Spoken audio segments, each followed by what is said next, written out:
Olá, meu querido telespectador, seja bem-vindo. Eu quero agradecer a sua audiência. Você sabe que este programa tem um compromisso de discutir segurança pública de uma maneira objetiva e eficiente, trazendo notórias figuras do meio jurídico e da sociedade civil. E hoje temos a honra de receber a doutora Maiana Rezende, delegada de Polícia de Classe Especial, titular da DEIC, Delegacia Estadual de Investigações Criminais.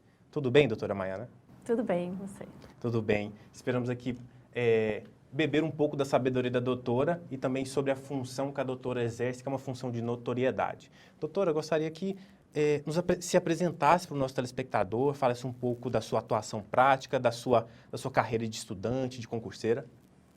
Bom, né, começou bem lá atrás, né, já tem um tempinho, né, mas assim, eu ingressei nos quadros da Polícia Civil em 2005, entrei em exercício em 2005, sou do concurso, entrei no concurso de 2004 como escrivã de polícia, aliás, foi uma profissão que me deu bastante know-how para exercer esse cargo de delegada de polícia, né, hoje, que ingressei também aos quadros como delegada em 2009, concurso também de 2008, e estou indo aí para 17 anos, né, de atividade policial, 17 anos já.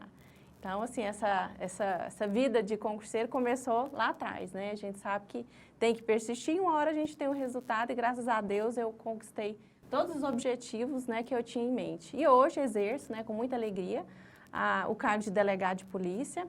Comecei minha primeira lotação em Corumbá, de Goiás, foi da Regional de Anápolis, né, terceira regional. Terceira DRP. Dali fiquei 2 meses, depois já fui para Anápolis. Em Anápolis eu fiquei por aproximadamente 1 ano. Depois já vim para Aparecida de Goiânia, que é a segunda DRP. Sim. E ali eu fiquei mais ou menos uns 6 meses, depois já vim para Goiânia, onde eu atuei como delegada adjunta na Delegacia de Repressão a Crimes contra a Administração Pública. Dali eu fui para a Delegacia de Investigações Criminais como adjunta, fiquei à frente do grupo de repressão a estelionato e outras fraudes, também na DEIC, por 4 anos. Posteriormente, voltei para a Delegacia de Repressão a Crimes contra a Administração Pública como delegada titular e depois retornei onde estou até o presente momento como titular da Delegacia Estadual de Investigações Criminais. Para falar um pouco, né, de como é a atuação da Delegacia de Investigações Criminais, assim, é uma delegacia um pouco diferente das demais, porque enquanto você, na maioria, nas outras delegacias, você tem cartórios que tratam, né, do mesmo tipo de crime, na DEIC é um pouco diferente.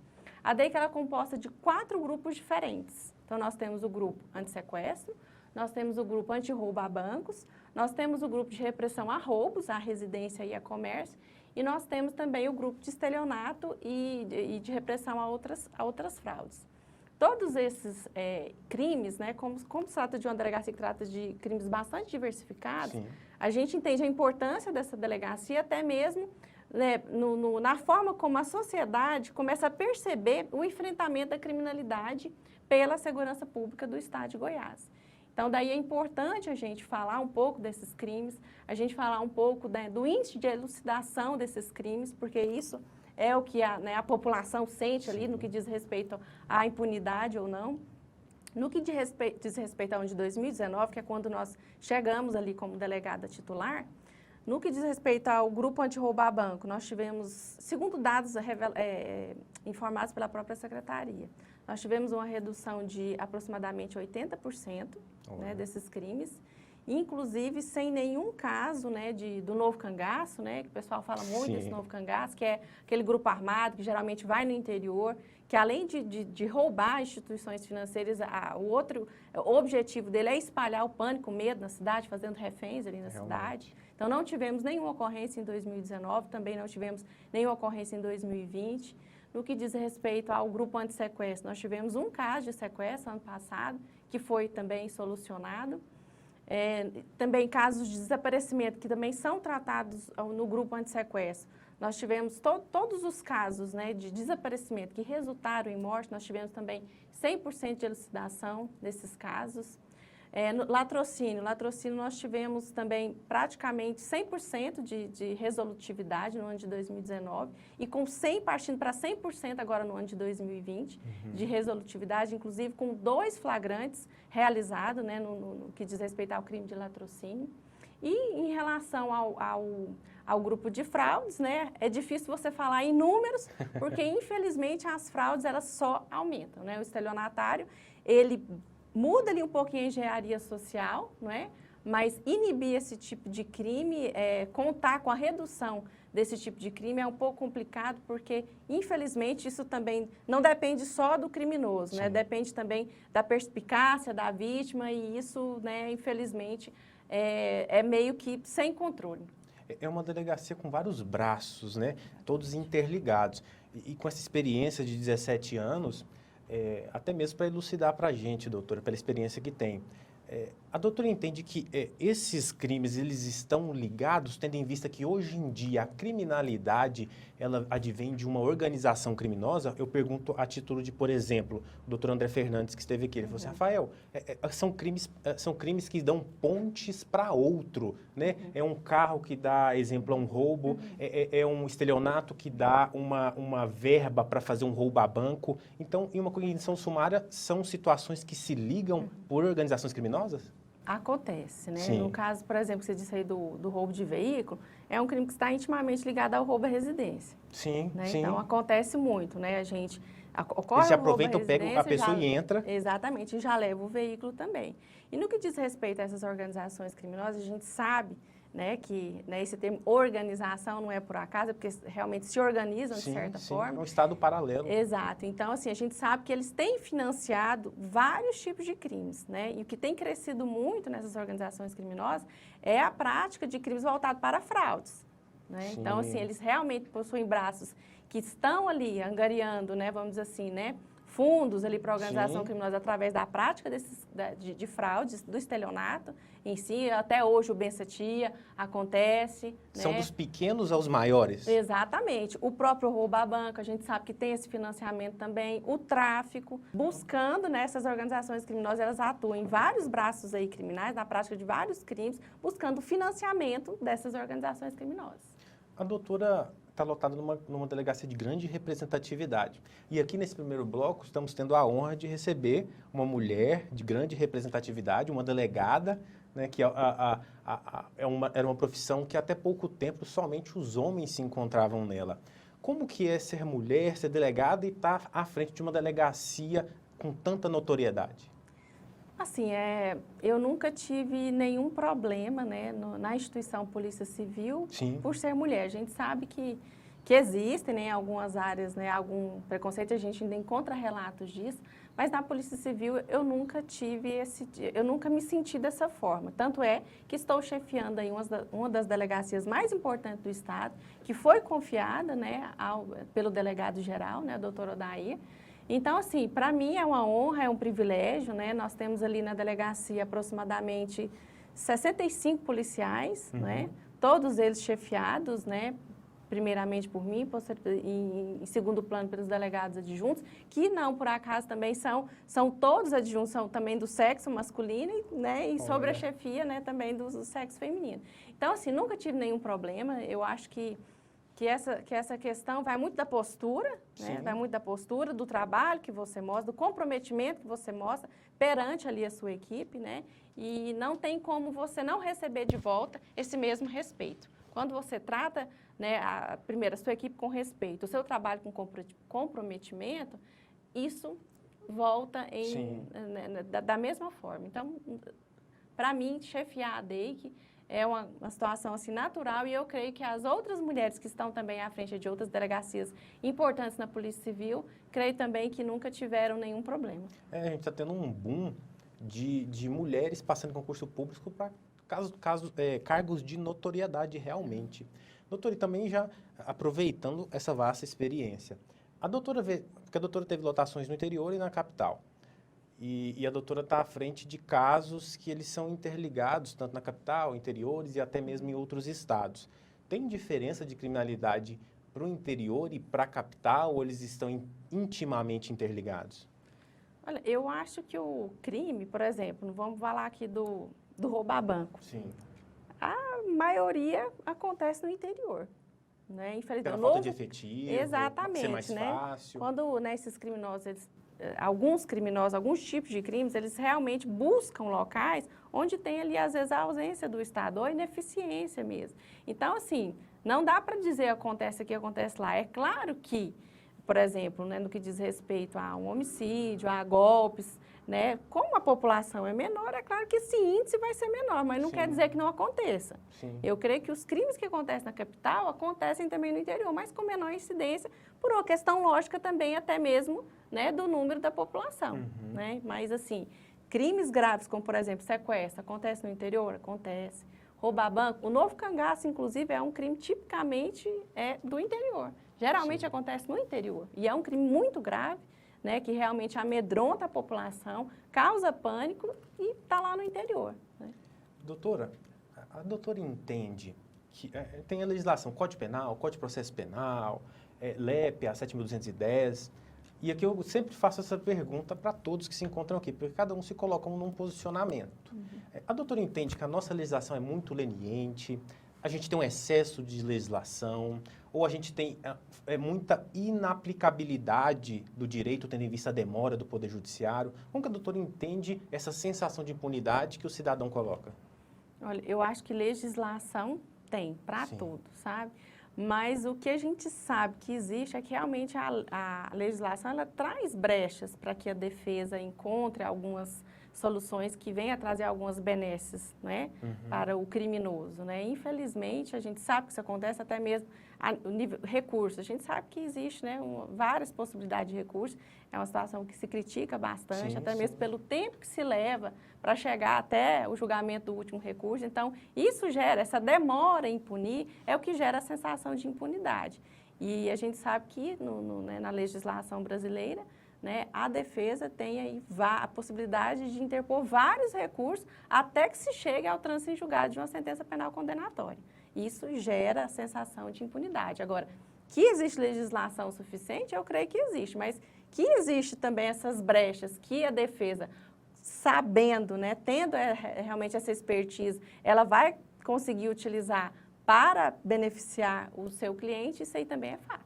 Até porque também eu acredito que a doutora vai falar com uma propriedade muito grande, porque eu acredito que das prisões que vocês fazem, é um índice alto de reincidentes, por exemplo?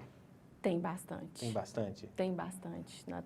Tem alguns, assim, que a gente, assim, não entende. Já teve situação do cara ter sido preso, né, na semana anterior e já ter saído na audiência de custódia e já está sendo, né, já ser pego na prática de outro crime. Isso aí é muito corriqueiro para a gente. Prender pessoas que tenham vastos registros criminais, isso é uma coisa recorrente para a Polícia Civil. Sim. Mas, né, até uma pergunta que se faz muito, mas aí, como é que vocês, né, encaram essa situação de prender, sabe que depois vai soltar? Enfim, a Polícia Civil, ela jamais vai esmorecer por conta dessa situação. A gente sabe que existe, principalmente depois da audiência de custódia, né, a gente realmente se depara com situações que, às vezes, o criminoso foi preso no dia anterior e no dia seguinte, de fato, há a possibilidade dele já voltar às ruas, né? Mas isso, em nenhum momento, é motivo para desmotivar a Polícia Civil. Se a gente encontrar com ele, se deparar com ele praticando novamente o crime, ele vai ser preso de novo e nós vamos trabalhar com o mesmo afinco, com a mesma motivação de sempre. É uma fala muito importante, porque a doutora coloca aqui que o empenho da Polícia Civil, independentemente da legislação ou do tipo de patamar que seja, ela está lá para efetivar qual é a função institucional dela. Com certeza, né? A gente realmente, assim, não há essa desmotivação por parte da Polícia Civil. A nossa função é realmente, né, combater o crime, né, buscar a materialidade, né, e a autoria desses crimes. E quem é policial civil, né, a gente sabe que a gente tem vocação. Vocação. A gente tem verdadeira paixão, né, pela instituição. Eu sou suspeita de dizer, porque eu acho que é uma instituição belíssima, necessária, né, à sociedade, né, e que tem feito um trabalho brilhante aqui no estado de Goiás. Né? Nós sabemos, assim, tem a divulgação de alguns índices, né, são reais. A gente sente, eu acho que a população tem sentido que esses índices têm caído, e isso não é por acaso. Né? Isso aí é resultado de um trabalho que vem sendo realizado há um certo tempo, isso tem um planejamento, isso tem não só investimento na segurança pública, mas também a dedicação desses policiais. a fala da doutora é muito importante frente à sociedade, porque a gente tem, por exemplo, aquele... Se a gente falar aqui de homicídio, claro que não é a lotação da doutora, mas a gente faz uma semelhação. Fala assim, por exemplo, 97% de homicídios não são elucidados, né? O doutor Marcos até falou em situação passada, esse número aí não é o correto, esse número está totalmente equivocado.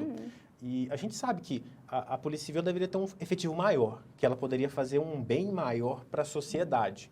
Mas, até conversando com o doutor André também, ele falou assim, Rafael, tem situações aqui que a gente não pode mostrar para a sociedade, porque é o nosso serviço de inteligência, não tem como a gente demonstrar. Tanto é que acabaram de elucidar o homicídio daqueles 2 advogados, né, que foram ceifadas a vida dentro de um escritório. Então, o raciocínio é esse, a Polícia Civil ela faz mais com pouco? É exatamente assim que a gente percebe e sente, né, lá na ponta, né, nós que estamos na ponta. Se você, eu não vou dizer que é um dado oficial, mas é aproximadamente, hoje que nós temos na ativa, uns 3.000 policiais civis, né? De delegados é aproximadamente aí de 300 a 400. Um déficit grande. Se você for comparar isso, né, com o número, né, da população de Goiânia, você vê que é muito pouco, né? Então, quando você vê a Polícia Civil atuando de forma eficaz e rápida, né, nesses casos, principalmente aí nesses casos emblemáticos, que não quer dizer que ela não atua nos demais, porque a Polícia Civil tem atuado sim, o que acontece é que às vezes um caso gera mais repercussão do que o outro, mas que a Polícia Civil combate todos esses crimes com o mesmo afinco, isso também é fato. Então, quando você percebe, né, quando você vê essa rapidez, né, mostrando aí essa, eu digo até competência mesmo, que a polícia mostra, então você vê que realmente a Polícia Civil do Estado de Goiás, ela é diferenciada. Ela é diferenciada, ela tem e eu falo que, inclusive, a nossa maior arma não é nem, às vezes, o serviço de inteligência, mas é o policial mesmo, que é vocacionado. Mesmo. Ele é vocacionado, é operacional, ele não desiste, ele vai atrás até que o crime seja elucidado e o criminoso colocado, né, venha responder por esse crime através do indiciamento.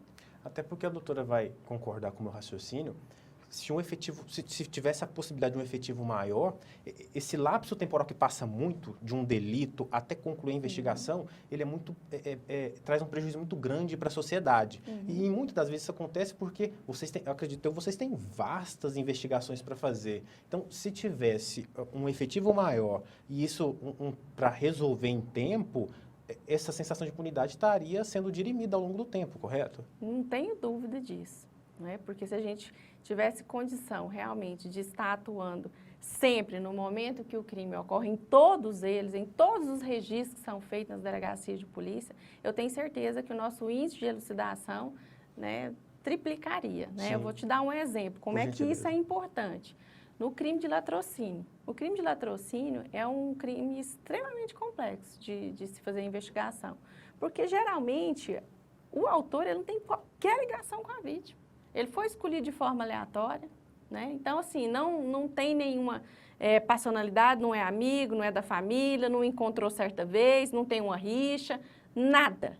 Então, é uma investigação assim, que você começa assim, realmente sem suspeito, vamos assim dizer, Sim. Entendeu? Então, o crime de latrocínio, a atuação ela tem que ser rápida, porque senão você não vai conseguir a eficácia nela. Então, assim, dentro daqueles primeiros 15 dias, né, após a ocorrência de um latrocínio, eles são cruciais para que você chegue à elucidação. Porque se você não conseguiu conservar, né, as provas, que é uma imagem, né, um veículo que foi utilizado, né, se você não conseguir correr atrás disso naqueles primeiros dias, a possibilidade de talvez você não conseguir encontrar provas que levem à autoria é muito grande. Então, daí a importância de ter um efetivo suficiente para atuar de forma rápida. Porque se a gente tiver essa condição, eu não tenho dúvida que os nossos índices de elucidação realmente assim, triplicariam.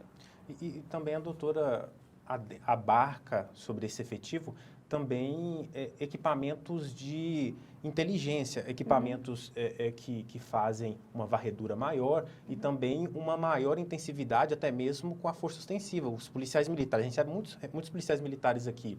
E realmente, a partir do momento que você tem uma inteligência e um efetivo maior, isso passa a dirimir e trazer benefício à sociedade. Com certeza, né? A gente sabe que ainda mais época aí que tudo, né, é informatizado, a gente sabe que a gente tem que usar esses meios, né, essas técnicas de inteligência a nosso favor. Posso citar, inclusive, no que diz respeito ao grupo antissequestro, que também trata dos desaparecimentos. Então, nós temos hoje foi criado, tem um link que é direto no site da Polícia Civil, em que qualquer cidadão, ele pode acessar essa relação de desaparecido, é um link no próprio site da Polícia Civil. Você acessa ali os casos desaparecidos com a foto, né? E nós aqui no estado de Goiás somos os únicos que quando registramos, é o único estado que ao registrar no nosso sistema o caso de desaparecimento e colocar a foto ali, ele já alimenta o Sinalite, que é um sistema do Ministério Público também, no que diz respeito a desaparecidos, que é nacional. Então, o estado de Goiás é o único que tem essa alimentação direta. Então, a gente busca isso o tempo inteiro, a gente busca usar a tecnologia a nosso favor. Nós sabemos que precisa, claro, do tirocínio do policial, do delegado de polícia, que isso é importantíssimo, é simplesmente o diferencial, porém, precisamos sim dessas ferramentas de inteligência que a gente não costuma revelar, como você sabe, mas que são também fundamentais na elucidação desses crimes. Até porque estamos em um mundo globalizado e não existe crime perfeito, né? Todo mundo tem um celular, então esse tipo de inteligência ajuda a sociedade com toda certeza. Eu gostaria que a doutora falasse aqui também um pouco a respeito dessa conjuntura atual que a gente está vivendo, Covid. A delegacia onde a doutora está lotada sofreu abruptamente com isso, prejudicou alguns trabalhos, espero que a vacina esteja chegando logo, mas impactou o trabalho da doutora? Não, no que diz respeito aos trabalhos realizados pela DEIC, né, nada foi, né, paralisado ali internamente, tudo, né, continua em andamento, né, conforme determinação e portaria do nosso delegado geral, foi feito o revezamento, mas as investigações em nenhum momento foram paralisadas. Até mesmo porque em alguns casos ali, que é, por exemplo, no que diz respeito ao grupo de fraudes, elas, né, tiveram inclusive um aumento, né, aproveitando-se aí da pandemia, né, nós sabemos aí que os estelionatários criaram outras engenharias sociais aí para estar buscando a prática de crimes através do cometimento de fraudes. Porque já que não estou podendo sair de casa, então vamos ganhar dinheiro aplicando fraudes. Então, realmente teve um aumento, né, dos criminosos aproveitando-se aí desse período aí de pandemia. O aplicativo da Caixa, todas aquelas sistemáticas voltaram à tona para a sociedade. Todo tipo de golpe, né? O golpe, eu falo que tem alguns que são muito antigos, só que ele não cai em desuso. O Bensatias, eu não sei nem dizer a idade dele, pois até hoje é aplicado, até hoje temos vítimas.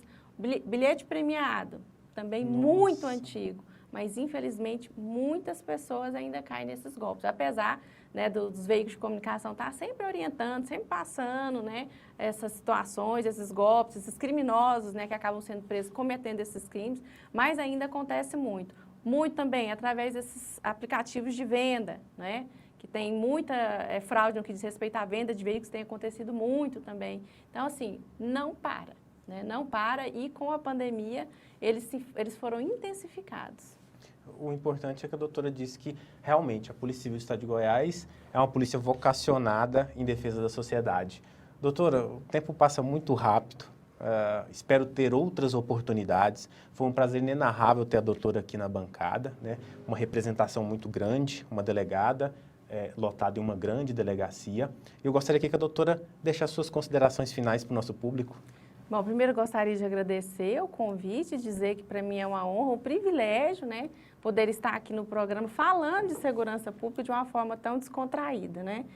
Acaba que essa mensagem chega de uma forma mais acessível, mais natural à sociedade, como eu disse, né? Nunca é demais estar orientando, estar falando sobre esses crimes, né, que têm acontecido, para advertir a população, para que elas, né, enfim, possam se municiar dessas informações e desviar, né, principalmente dos golpes, né, que acontecem, né, de forma tão intensificada.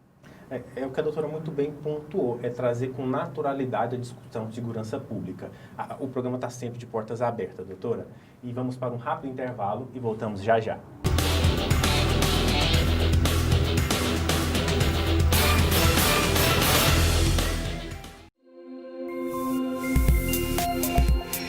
Você está assistindo Metrópole News TV. Quando, onde e como, é você quem decide. Situada na cidade de Goiânia, a Dinastia Contábil conta com uma equipe formada por profissionais altamente capacitados. Aberturas de empresas, departamento jurídico, departamento de marketing, abertura de conta bancária, cartão BNDES. Dinastia Contábil, o nosso trabalho é dedicado à prosperidade de nossos clientes. Avenida Transbrasiliana, número 55, setor Nova Suíça, Goiânia. Telefones 3624-8008 ou 3624-8088.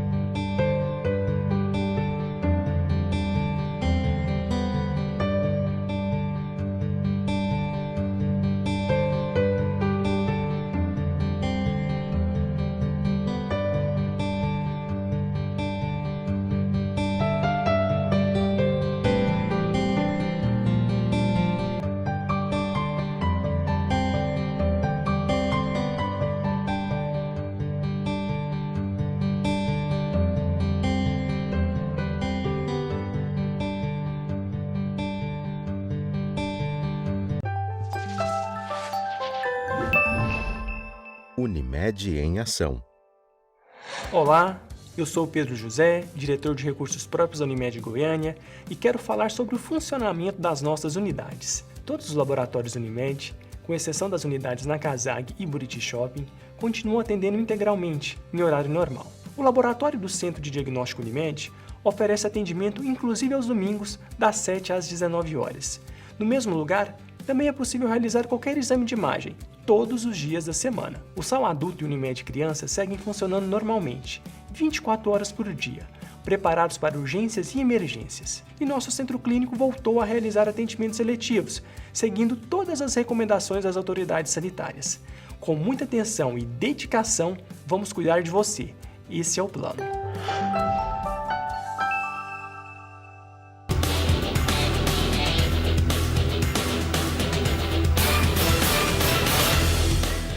Voltamos para o nosso segundo bloco, tratando de temáticas relevantes para a sociedade. E aqui hoje temos uma grande representante da Defensoria Pública que vai com toda certeza nos abrilhantar com suas pontuações. É a doutora Gabriela Marques Rosa, defensora pública, coordenadora do Núcleo de Defesa e Promoção dos Direitos da Mulher. Eu gostaria aqui também de fazer uma menção honrosa ao presidente da Associação Goiana dos Defensores e das Defensoras Públicas, doutor Alan Ios. Doutora, tudo bem? Olá, doutor Rafael e todos os nossos telespectadores e telespectadoras do programa Sociedade Alerta. É uma satisfação estar aqui hoje falando um pouquinho com vocês sobre Defensoria Pública, sobre a nossa trajetória de ingresso na carreira e sobre os direitos das mulheres também. A satisfação é toda nossa, doutora. Doutora, gostaria que se apresentasse para o nosso público, faça um pouquinho da sua história, sua trajetória, a época de concurso e também a sua trajetória atual como defensora. Bom, como eu já fui muito bem apresentada, eu sou a Gabriela, defensora pública do Estado de Goiás e atualmente eu coordeno o Núcleo Especializado de Defesa e Promoção dos Direitos da Mulher da Defensoria Pública. Eu sou oriunda da primeira turma de defensores públicos concursados. Eu ingressei em janeiro de 2015 com os meus colegas nos quadros da Defensoria Pública. Nós passamos aí um processo sofrido de concurso público, como nós estávamos aqui comentando nos bastidores. Meu concurso ele começou no ano de 2010, nós tivemos a primeira prova em 2010, segunda fase em 2011 e a última fase em 2014. Foi uma época muito difícil aqui no estado de Goiás, doutor Rafael, em que os concursos eles suspendiam, dessuspendiam, Sim. Foi uma época muito complicada, então nós passamos aí ao longo de praticamente 5 anos para conseguir ingressar na Defensoria Pública do Estado de Goiás. E antes disso, eu fui servidora do Tribunal de Justiça do Estado de Goiás, Eu era concursada no antigo cargo de escrevente judiciário, que hoje é o analista, e eu trabalhava e estudava. Durante toda a minha carreira de concurseiro, trabalhei e estudei. Formei aqui na Universidade Católica de Goiás, hoje PUC Goiás, na turma 2005-2. Já são alguns anos de formada. E aí eu tenho hoje 4 especializações, sou especialista em Direito Penal, Direito Processual, Direito Público Material e a última especialização que eu fiz foi em Direitos das Mulheres. Olha só, e já aproveitando essa temática, Como que funciona esse núcleo de coordenação que a doutora está à frente? Bom, como eu disse, a Defensoria Pública ela é um órgão muito recente aqui no Estado. Nos moldes constitucionais, ela começou a ser implementada nesse modelo da Constituição no ano de 2014, né? Os primeiros concursados vieram em 2015. A lei que conferiu autonomia da Defensoria Pública em relação ao Poder Executivo, ela só veio na metade do ano de 2017. E aí nós começamos a nos organizar. E no ano de 2018, foi criado o NUDEM, o Núcleo Especializado de Defesa e Promoção dos Direitos da Mulher, que é um núcleo cuja temática é o fomento de políticas públicas em prol das mulheres que são vítimas de violência de gênero. E além desse trabalho de fomento às políticas públicas, a gente trabalha também na defesa processual dessas mulheres que são vítimas no âmbito da violência doméstica.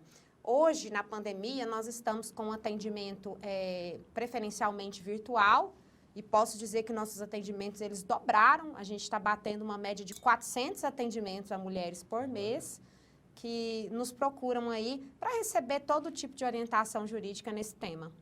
Olha só, veja bem, é um trabalho de grande relevância para a sociedade, com toda certeza. Quanto tempo que a doutora tem como defensora pública? Bom, são quase 6 anos. Eu ingressei em janeiro de 2015, já são quase 6 anos.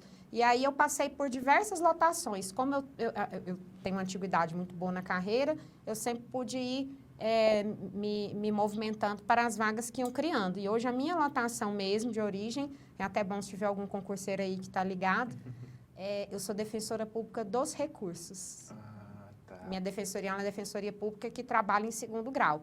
Mas, como eu estou hoje à frente do núcleo, eu fico afastada da minha lotação, fica alguém respondendo por ela, enquanto eu estou trabalhando no núcleo. Já tem 2 anos que eu estou à frente do núcleo, desde que ele foi criado, e vou permanecer por mais 2 anos, e findando meu mandato, eu volto para a minha lotação. A doutora tocou num ponto muito importante, no que tange, por exemplo, a recursos. E a doutora tem cabedal para falar a respeito disso. A nossa legislação, ela tem muitos recursos e, através disso, gera impunidade para a sociedade? Como que a doutora entende isso? Será que o nosso judiciário ele não é célere o bastante para tatuar nisso? Porque eu gosto de perguntar para todos que vêm aqui, delegados, promotores, juízes, advogados, esse senso de impunidade advém de um excesso de recurso? Olha, doutor Rafael, na minha visão, eu que já tenho uma longa atuação em recursos, antes de ser defensora, eu trabalhava no Tribunal de Justiça e eu assessorava desembargador. Meus últimos anos foram assessorando desembargador. Eu não creio que há um excesso de recursos, né? Eu acho que talvez há uma morosidade de todo o sistema de justiça. Talvez em questão, há alguns prazos, né, que são muito elastecidos aí, se a gente for pegar talvez um prazo duplicado, quadruplicado, um prazo aí que bate 30 dias. Mas eu não acho que há tantos recursos assim, não. Porque, assim, se a gente for pegar um recurso, por exemplo, criminal, numa sentença condenatória, né? Sim. Cabe somente um recurso de apelação. Isso. Um tribunal do júri, aí cabe o recurso de apelação e por aquele motivo só uma vez que se pode recorrer. Então, ao meu ver, não são muitos recursos, mas eles demoram muito, às vezes, para ser pautados, né? Sim. Sim. Então, isso aí, por exemplo, a pessoa ela recorre nesse ano, daqui 1 ano, 2 anos, o seu recurso vai ser julgado.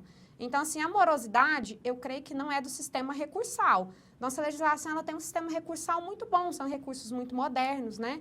E eu acho que a gente precisa trabalhar com a celeridade. Mas, ao meu ver, o Poder Judiciário, ele tem esse desafio de ter a celeridade e não perder a qualidade de suas decisões. Porque que a gente vê no âmbito ali dos tribunais superiores, STF, STJ, principalmente os colegas que lá atuam, já mencionam muito decisões de robôs. Sim, sim. Então, às vezes, você está demonstrando uma coisa ali séria ali, que diferencia o caso que você está levando daquele caso que o robô está julgando, né?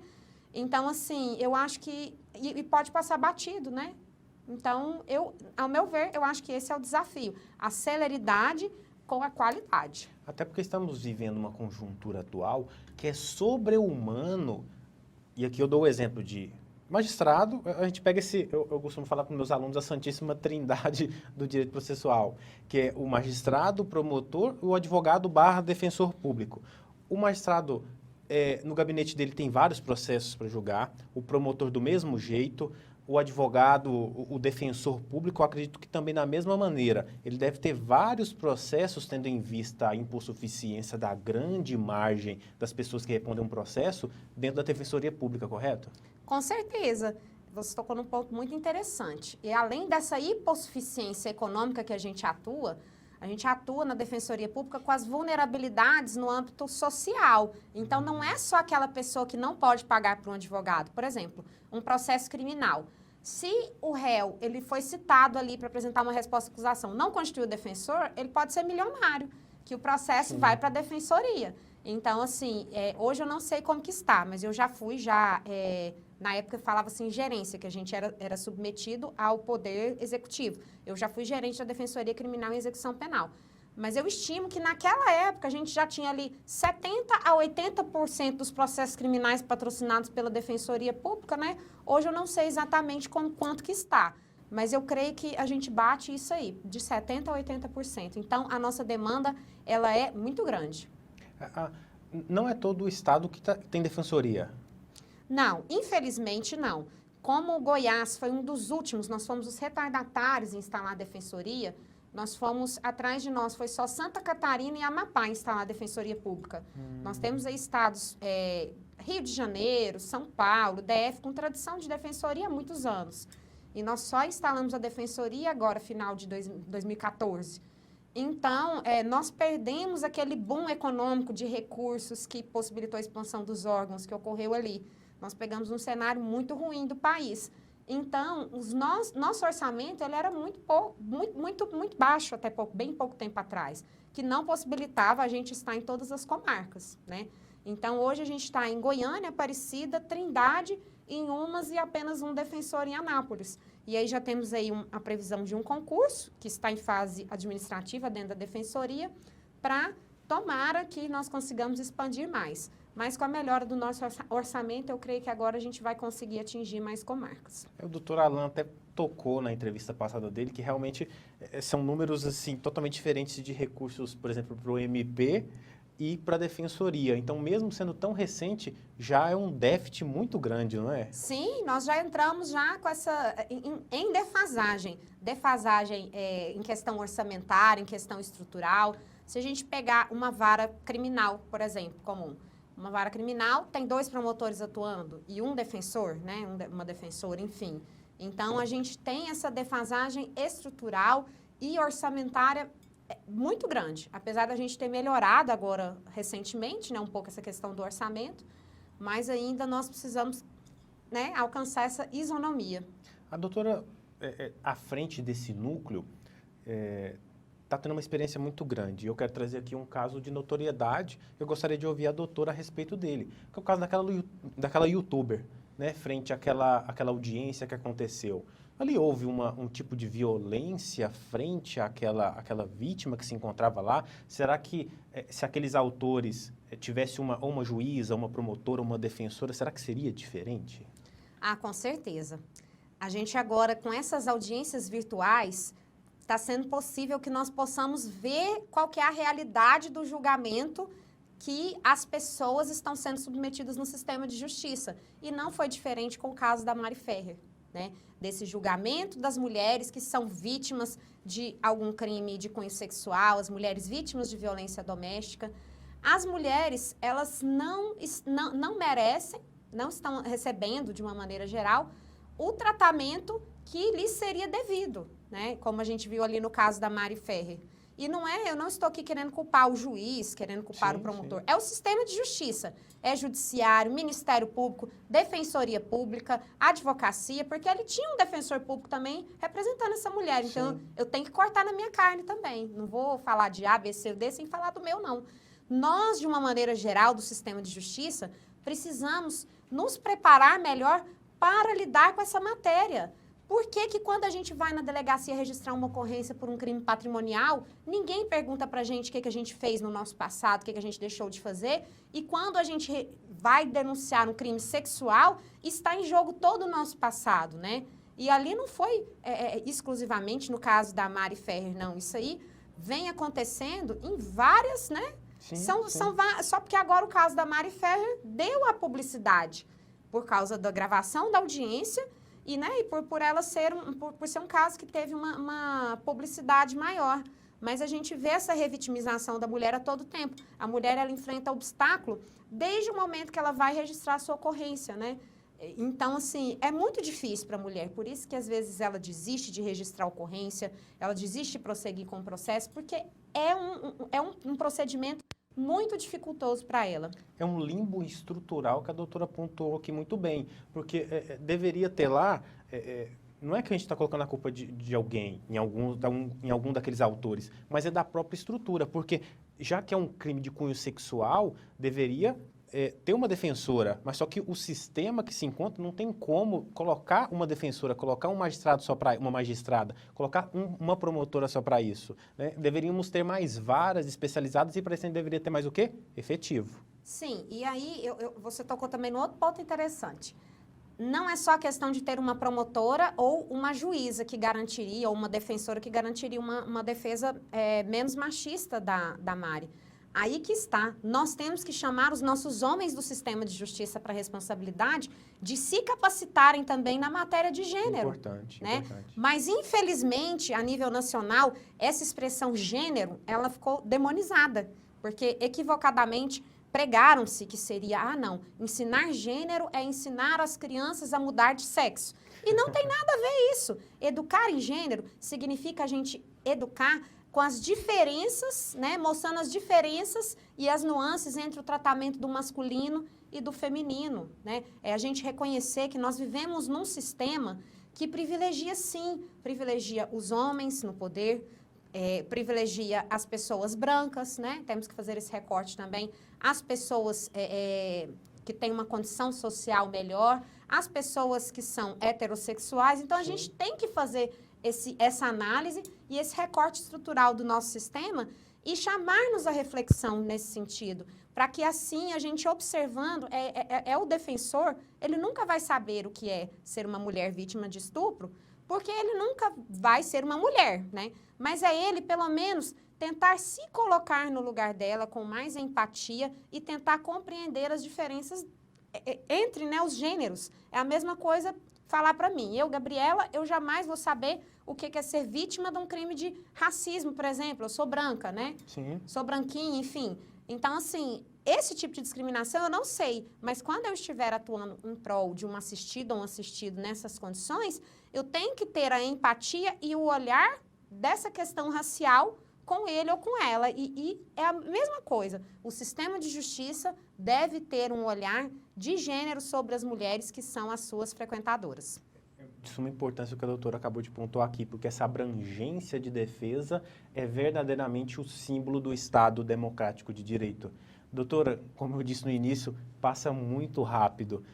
Foi um prazer inenarrável ter a doutora aqui. Espero contar com a brilhante presença aqui em oportunidades futuras, mas abro aqui para as considerações finais sua, doutora.